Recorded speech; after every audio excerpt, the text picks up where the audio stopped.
మోత అంటూ గ్రామీణ రహదారులపైన యూజర్ ఛార్జీలు, నిర్వహణ వ్యయం ప్రజల నుంచే వసూలు, ప్రైవేట్ ఏజెన్సీలకు నిర్వహణ బాధ్యతలు, ఉభయ గోదావరి జిల్లాలో పైలట్ ప్రాజెక్టులు, అనంతరం రాష్ట్ర వ్యాప్తంగా ఇదే విధానం అమలు, శాసనసభలో వెల్లడించిన చంద్రబాబు, ఆమోదం తెలిపిన కూటమి ఎమ్మెల్యేలు అంటూ చంద్రబాబు హయాంలో వైఎస్ జగన్ పాలనలో కోవిడ్తో ఒక ఏడాది పనులు ఆగిపోయిన రాష్ట్రంలో రోడ్ల నిర్మాణం కోసం వెచ్చించిన నిధులు అన్నటువంటి వార్తని ఇక్కడ సాక్షి హైలైట్ చేసుకొచ్చింది. ఇందులో ఏదైతే జాతీయ రహదారుల తరహాలో రాష్ట్రంలో గ్రామీణ రోడ్డుపై యూజర్ ఛార్జీలు వసూలు చేసే విధానాన్ని ప్రవేశపెడతామని ముఖ్యమంత్రి చంద్రబాబు ప్రకటించారు. ఇందులో భాగంగా రహదారుల నిర్వహణ ప్రైవేట్ ఏజెన్సీలకు అప్పగించాలని నిర్ణయించినట్టు చెప్పారు.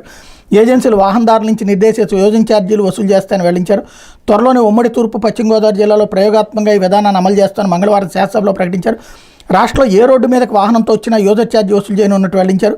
ప్రభుత్వ దగ్గర డబ్బులు లేవు కానీ ఇలాంటి వినూత్న ఆలోచనలు మాత్రం చాలా ఉన్నాయని, వాటి ద్వారా సంపద సృష్టిస్తానని పేర్కొన్నారు.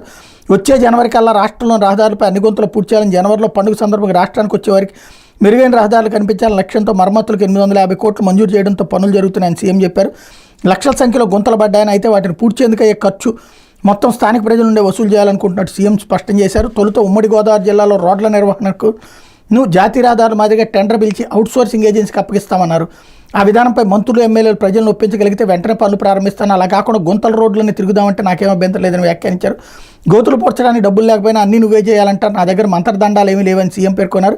జాతీయ రహదారులపై టోల్ వసూలుకు కూడా తొలుత వ్యతిరేకించారని, ఇప్పుడు కూడా వ్యతిరేకత వస్తుందని, ఆయన ముందుకే వెళ్తామని సీఎం స్పష్టం చేశారు. ఎంపీసీపై చేతులెత్తి సమ్మతి తెలియజేయాలని సీఎం కోరడంతో కూటమి పార్టీకి చెందిన ప్రజాప్రతినిధులు ముక్తకంఠంతో ఆమోదం తెలిపారు. తమ జిల్లాలోనే వెంటనే దీన్ని అమలు చేయాలని వారంతా కోరారు. వాజ్పేయి ప్రధానిగా ఉన్న సమయంలో మలేషియా ఉపరితల రవాణా మంత్రి స్వామివేలును రప్పించి చెన్నై నుంచి నెల్లూరు వరకు డబ్బులు ఇవ్వకుండా మలేషియా కంపెనీతో కలిపి రోడ్డు వేశామని చంద్రబాబు పేర్కొన్నారన్నటువంటి వార్తని హైలైట్ చేశారు.